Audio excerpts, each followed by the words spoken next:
Mabuhay po. Click Add a Text. I-type po ang inyong ilalagay na text. I-center at palitan ng font style. Click Duplicate. Lagyan ng effects at click ang Hollow 12. Para mapansin, maaring lagyan ng background.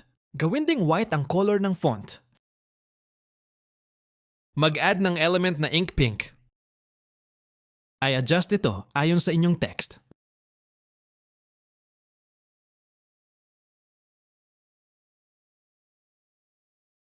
Dapat ang video ay nasa pagitan ng naka-hollow na text at ng may kulay na text.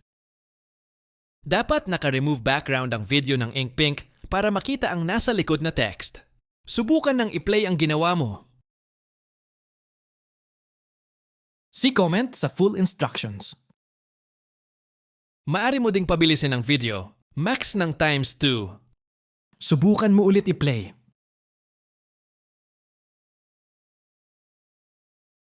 Maraming salamat po!